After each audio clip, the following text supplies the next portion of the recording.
Hi there, great to see you. I'm Jenny Kirk, welcoming you up here to Weir Yard for another episode on the rebuild of Weir Yard. In this video, I actually want to major on this area. It's the last bit that needs doing before I can do ballasting on the top layer and just finish off this whole bit just before the tunnel mouths. Today's video comes in association with Train-O-Matic, makers of DCT decoders and accessories that are designed by enthusiasts for enthusiasts. Find the full range available to order now at tramfabrique.co.uk.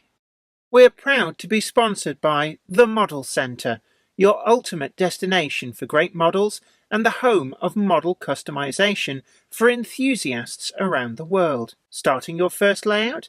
Perhaps you're perfecting a lifelong build with passion. You'll find everything you need in one shop, from brand new locomotives and rolling stock at market-leading prices to an amazing selection of pre-owned model listings, uploaded live every day on the website at 5 p.m. Seeking more realism?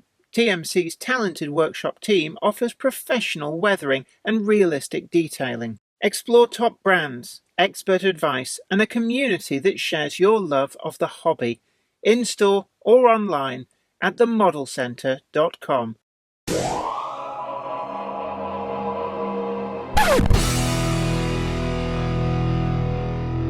I always like in any project to take clearly defined areas and try and get them finished, and it just makes it feel like you're making progress rather than trying to do a little bit everywhere and never actually having a complete and finished layout. So this is going to be just a little bit of an embankment side, and you'll remember on the old Weir Yard that this was a slope and had a lot of seafoam trees and was just a pretty non-descriptive area, and all of that's been ripped out.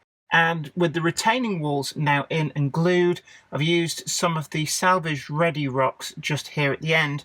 And I'm going to infill and then get to work with plaster bandage and move on to the scenery and ballasting. So first of all, in this bit, because it's such a small space, I've just used some scrap bits of packaging. We've got some of the stuff that some of the Scenecraft items came in, and then also the brown packing paper that came in the box with them. And for this, I'm just going to very carefully just try and stuff all these in. Now, you don't have to get this tight. In fact, the lighter, the better. And it's really just to hold the plaster bandage whilst the plaster sets. Once the plaster's actually set, there isn't actually any great need for it. And what I'm going to do, just to stop some of this from falling down, I'm using a staple gun just to hold a few bits in place. You don't have to, but it can help just a little bit. So I didn't actually have that much of the brown paper, but just I'm going to make the most of what we've got here. Just tuck it in down and make sure it doesn't protrude too far. Got a little bit of a hole here, so I'm just going to hunt around. I've got some jab light and not sure how well that'll hold. This is where masking is really important. So first of all, just to stop any mess up here, I'm going to mask up the track. Don't need to be too neat about this. I am also going to mask up some of this as well, the retaining walls. I don't want any plaster to be able to drip down and cause a big issue. This track bed too, as I'm manipulating stuff, there is always a risk. There's nothing worse than to get plaster out of your truck and any pre-existing ballast. So I'm just going to protect all of that. With a lot of these things, preparation is the big key thing. My next job is I'm going to get myself this plaster bandage, and I'm going to pre-cut this into some quite small pieces so I'm not messing about as I'm picking pieces, dipping them in the water and then building up the landform. I've gone for some quite small pieces. Small place, small pieces, it just makes it much easier to work with. I'm going to move my water right up here and just tuck that in underneath. So there's less distance to carry the plaster bandage and less chance of it just dripping everywhere. And it's just a quick dip, doesn't need long in the water. Give it a quick shake and then just spread it out and smooth it down. I find if you smooth where you're wanting it to stick, it does give a much better bond in there. And then on to the next piece and the next piece. And it's as simple as that. And what's really great about the plaster bandage is it's really, really inexpensive. I think it's about $4.99, $5.99 for a roll. A roll goes an incredibly long way and saves an awful lot of messing about burning the midnight oil. Looking at you, Laurie, and Buggle Skelly Station in particular. If you rewind the footage, you'll notice that when you launched this, you said it was a 24-hour challenge. Yes. You have exactly 24 hours. And we have used the 24 hours that you have given us, which was very nice of you.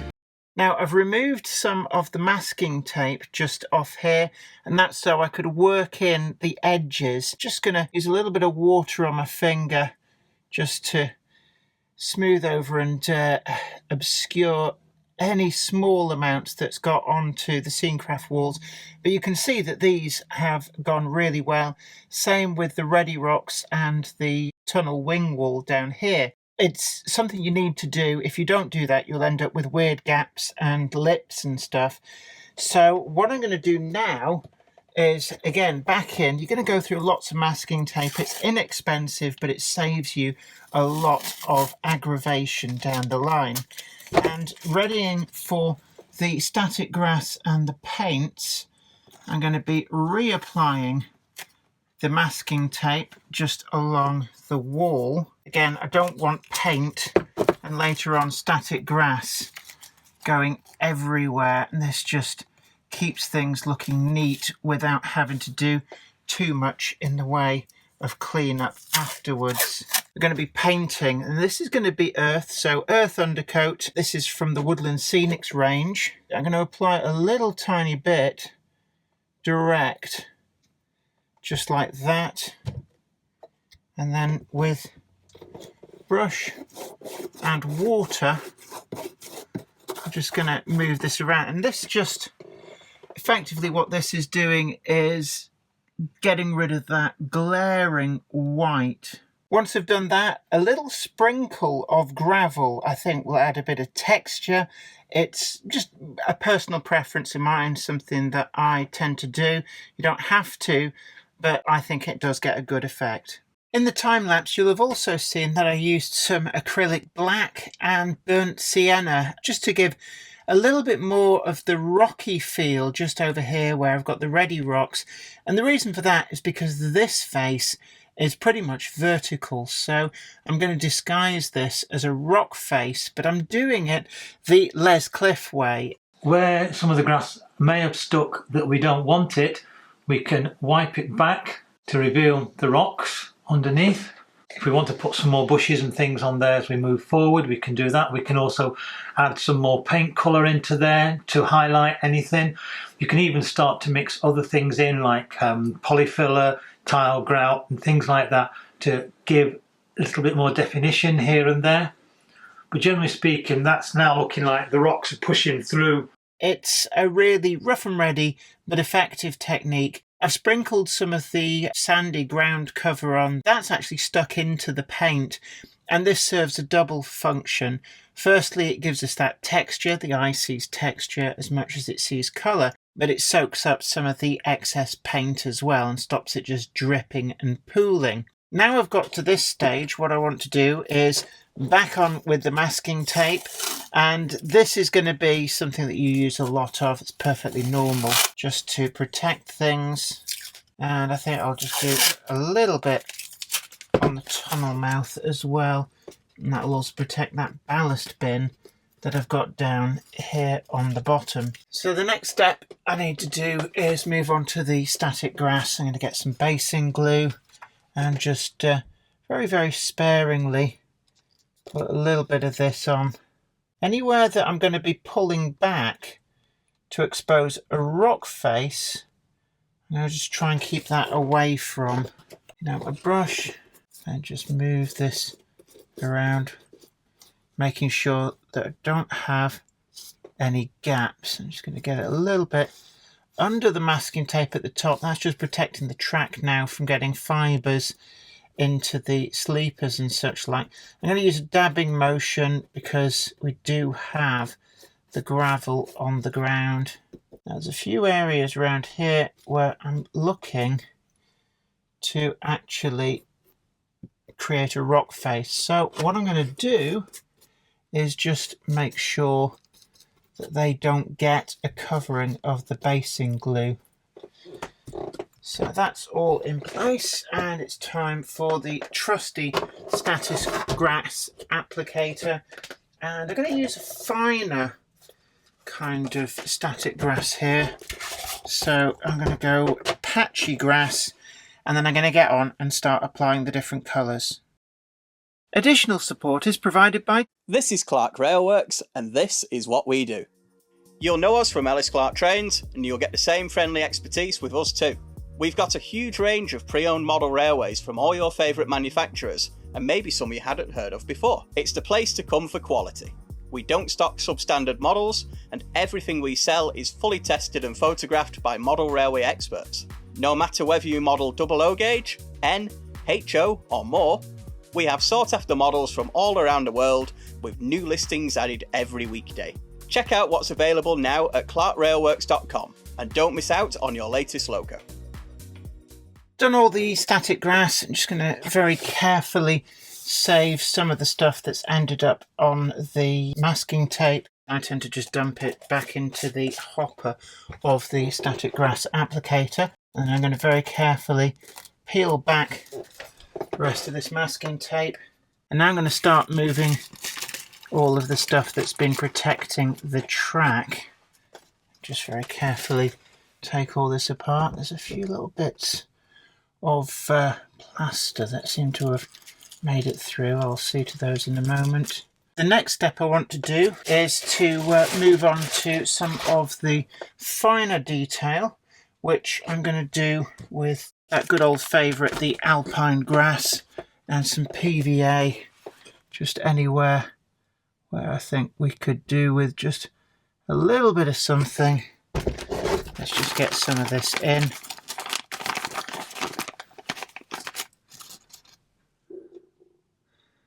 There we go.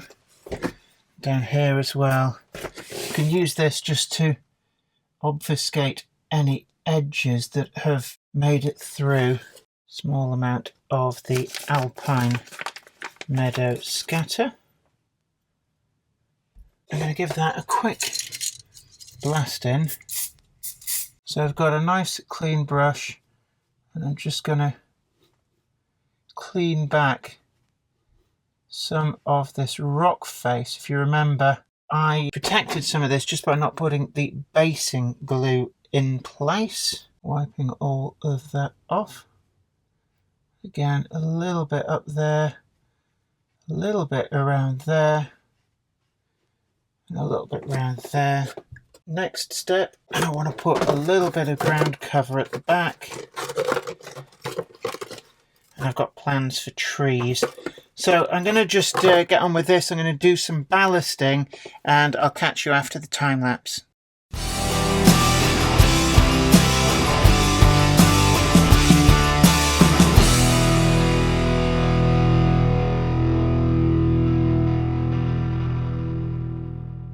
I've got the ballast in. I've used the liquid ballast bond adhesive, really great. Just a couple of little bits. Actually, as it soaks in, you can then see any areas that you might have missed and just give them a little bit more. I'm just quickly checking it across the top, and as far as I can tell, I think we've got pretty much all of it. That'll dry all on its own. Now I've got a few extra detail things I want to put in. So a quick spray just up in the corner. And I've got that very fine forest scatter. I'm going to just put some of that down on there.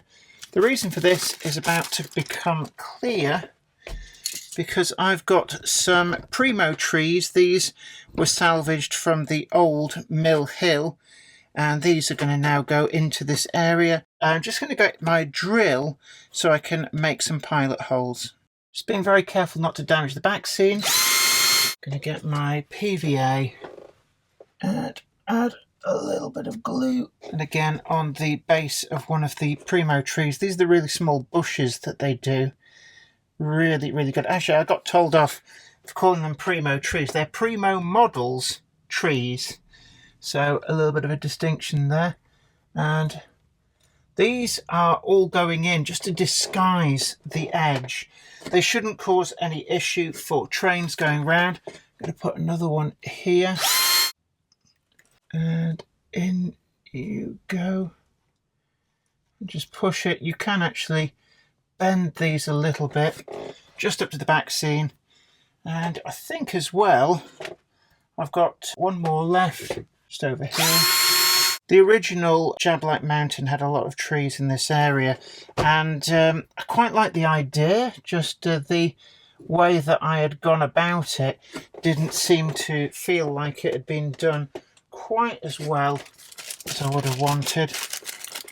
Now just underneath here, put a little bit brown scatter, a little bit that to secure it. And finally, one of the items which I bought at the Shildon show, Primo Models Pine Tree. This is the smallest one they do. Find a location, and it's quite easy to get through there. I'm going to actually put a little bit of the brown needles just around the bottom, just like you would get with a real tree. Just kind of discolouring the ground, making it look like it's not growing quite so well. Static grass laying spray, some glue, and the final piece of this jigsaw puzzle. Just get this down and in. There we go. A little bit of a tuft into the glue just to help bed all that in. Right, nearly there. We're on the home run now. So the next up is underbrush, and with this it's just simply a case of find a spot, and we're going to just add some glue just up here. That'll help disguise that joint as well, and maybe a little bit more up there. So you just pick your spots, put down the glue, and then tease off some pieces of this, which are just going to go into that glue. And it's quite a simple effect, but it just gives that sense of 3 dimensions to the plant life. And just keep building this up. And the end result is a corner of the layout that's now all complete and just waiting for the glue to dry, and then we're all done. It's been a really pleasant hour or so, and you can see that it's just completely transformed this area, and it'll only get better as the glue dries. Then all that white will go away, and we can then turn our attention onto the other areas that still need doing.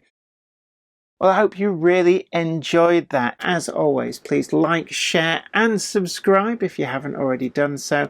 You can check us out at the link to Patreon, and we've also got the full merch store, including those very, very popular pin badges and low stock warning on the ochre badge. It's yellow for those people who don't speak posh.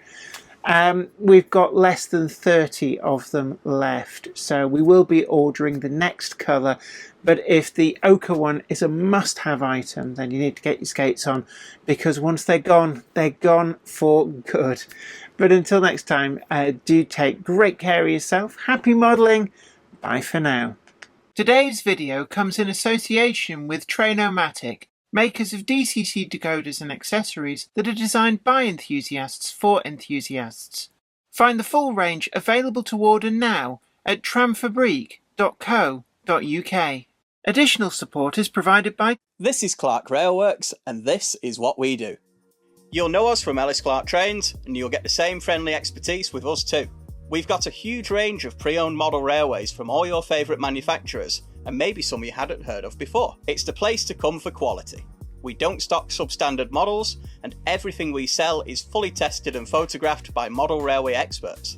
No matter whether you model OO gauge, N, HO or more, we have sought after models from all around the world with new listings added every weekday. Check out what's available now at clarkrailworks.com and don't miss out on your latest logo. We're proud to be sponsored by The Model Centre, your ultimate destination for great models and the home of model customization for enthusiasts around the world. Starting your first layout? Perhaps you're perfecting a lifelong build with passion. You'll find everything you need in one shop, from brand new locomotives and rolling stock at market-leading prices to an amazing selection of pre-owned model listings, uploaded live every day on the website at 5 p.m. Seeking more realism? TMC's talented workshop team offers professional weathering and realistic detailing. Explore top brands, expert advice, and a community that shares your love of the hobby, in-store or online at themodelcentre.com.